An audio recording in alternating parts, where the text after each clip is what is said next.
All right, this video is going to talk about domain and range just a little bit deeper and make sure that we understand domain and range of all types of functions and some domain restrictions that may happen for some functions.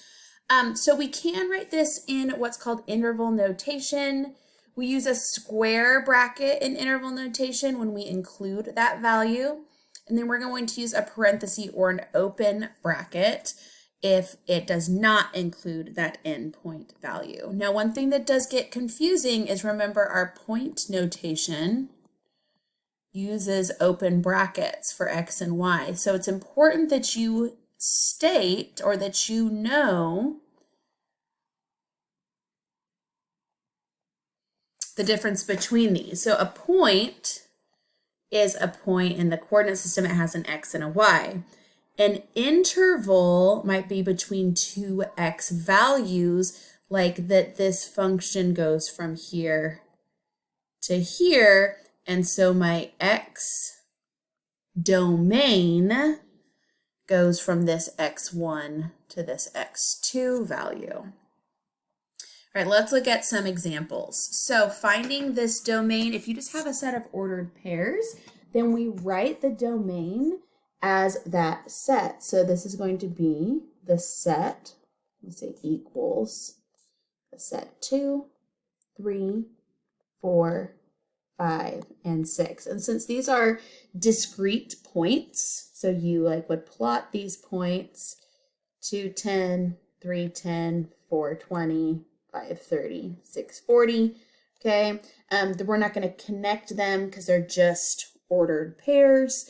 It is also okay that we have two y values of 10 because this x still just goes to one y value. What would not be okay in functions is if I had two 10 and then two negative 10, meaning when I'm looking at 2, I get two outputs. That's not okay.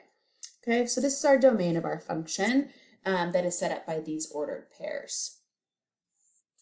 Now, if I want to look at other functions, okay, we call this a polynomial function because it's x to a power, x to a number. We call that a polynomial.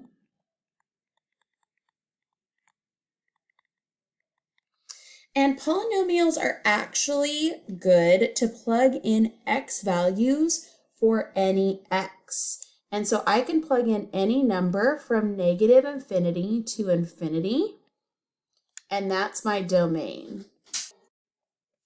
All right, our next example is a polynomial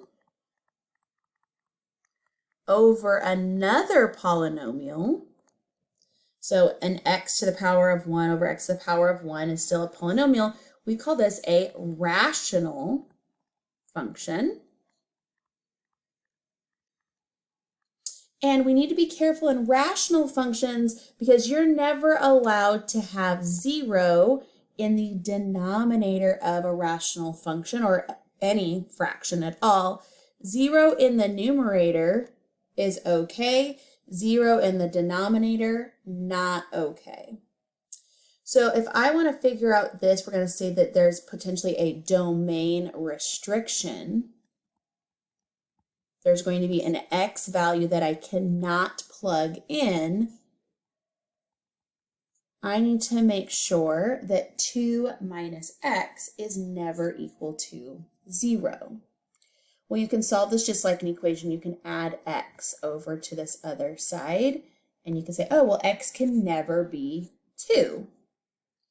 How we would write that in interval notation is I'm good everywhere else. So I'm good from negative infinity to 2, but I can't include 2. So I'm going to have open brackets and then 2 to infinity.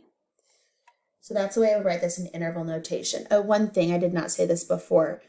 We never actually approach infinity. It's like a concept. So you never say that you can be equal to infinity. You just approach it. So we always do open parentheses on our interval notation around negative infinity and positive infinity. Now, sometimes you might see like a union sign here. I'm not really worried about that. You can include it if you want to, but if you don't include it, that's fine as well. Just that you have your domain listed is great. All right, let's look at another piece of, or another function that's going to have a domain restriction. So when you have an even root, so meaning that you have a squared here or a fourth here, when you have an even root, okay, you can't have negatives on the inside of even roots. You can have zeros. The square root of 0 is 0. Okay, so it's different than rational functions. These are called radical functions. Okay, and the inside must always be greater than or equal to 0, which is why we've done inequalities in other parts of this course. So what this tells me, I don't really like it this way, I'm going to flip it the other way, is x must always be less than or equal to 7. So think about a number line, right?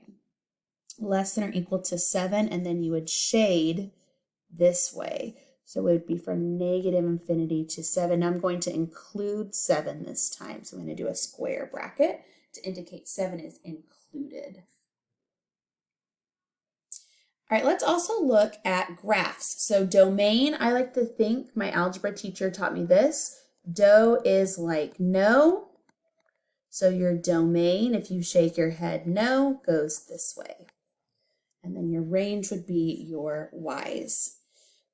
You can see here in this example, the domain goes from -5 to, and then the arrow says it keeps going. So our x values still keep going as well. One thing that I like to do is I like to map it onto the x-axis, and sometimes that helps me figure it out. Same thing with the range. So I notice my y value's highest point is there, and then it goes down from there. So I can write my interval notation for my domain and my range. Range is my y values, okay, from this graph. So let's look at this example.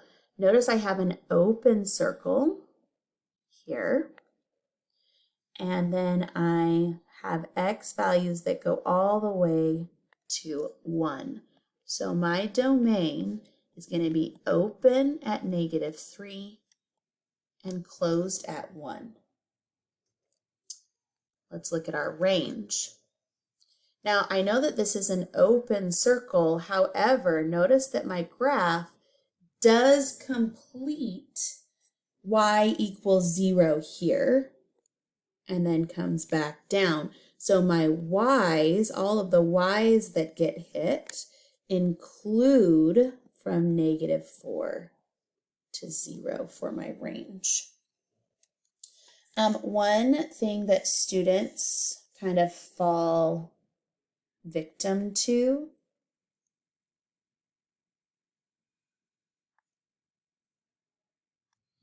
is sometimes we only look at the endpoints for our range. And for some reason with domain, it's not as big of a deal, but with range, for some reason we only look at endpoints.